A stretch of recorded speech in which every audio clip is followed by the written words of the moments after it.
Ah, nature. So beautiful and calm. Hey, Splash, did you know that reservoirs like this are one of the places where we get our drinking water? Wait a minute there. You don't want to drink this stuff. I'm telling you, I've been in a lot of water, including this reservoir. You know what's in there? Fish. You know what they do, right? They Oh, Splash, don't even go there. You know, a lot happens to this water before we can drink it. You're telling me? Hey, I've been cleaned up a few times. American Water's experts work round the clock, removing bacteria, viruses, micropollutants, and other harmful particles from the water you drink. They do such a good job that American Water often provides water service that is better than what the government requires. The treatment process begins here, at the pumping station. Pumps draw raw water from reservoirs, lakes, rivers, streams, wells, or underground aquifers. Water travels by pipeline from the pumping station to the treatment facility. The first step in the cleaning process removes sediment and particles from the water with the help of coagulants. What? Coagulants are chemicals that act like magnets. They cause particles in the water to stick together. These groups of particles are called floc.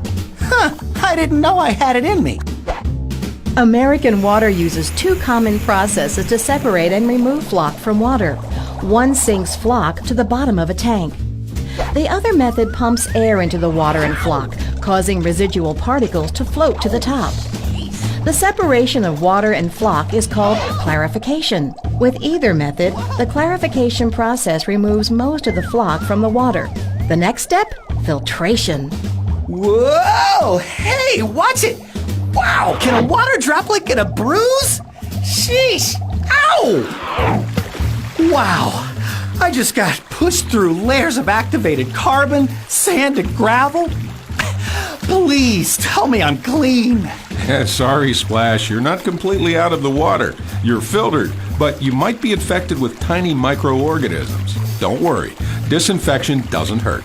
Chlorine and ozone are just two of the ways we disinfect water at American Water. I love chlorine.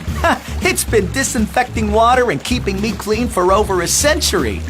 But what's ozone? Ozone is supercharged oxygen. These bubbles scrub and disinfect. Viruses, germs, and fungi don't stand a chance. Whoa! Hey, that tickles! Stop it already! I'm gonna wet my pants! Hey, Splash, guess what? You're finally drinking water, ready for distribution to homes and businesses. Are you sure? How do you know? American Water's certified operators and water quality specialists test and monitor water throughout the treatment process, from source to tap. In fact, we conduct thousands of tests on your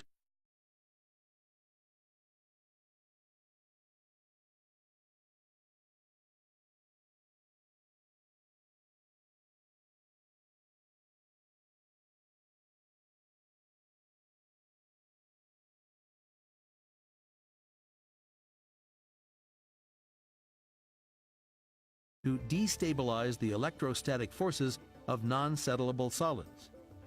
Coagulant chemicals typically have a positive charge, which binds to the negatively charged particles in water, neutralizing them and allowing them to come together to form small clumps of particles called microfloc. In most cases, the chemical reaction occurs in a fraction of a second, so it's important the coagulant is dispersed quickly and evenly to encourage as many particle collisions as possible. Because this process relies on chemical reactions, several considerations must be made. Water temperature, for example. Colder water usually slows coagulation and flocculation reactions, which may require more time to achieve optimal floc formation. Extreme values of pH, high or low, will also interfere with the process. Coagulant effectiveness is highly dependent on pH. For some coagulants, alkalinity is a factor. Operators may need to raise alkalinity for coagulation to be effective when using iron or aluminum coagulants that can consume alkalinity and depress pH when they are added to low alkalinity waters. Turbidity is also important. The lower the turbidity, the more difficult it is to form proper floc. The most common coagulant chemical used is aluminum sulfate, commonly called alum. When added to water, alum forms jelly-like particles of aluminum hydroxide. The trivalent aluminum ions neutralize and attach to negatively charged particles in water, forming microfloc. Alum works best in a pH range of 5.5 to 7.5. Polyaluminum chloride and iron salts such as ferric chloride and ferric sulfate are also used. They operate over a wider pH range.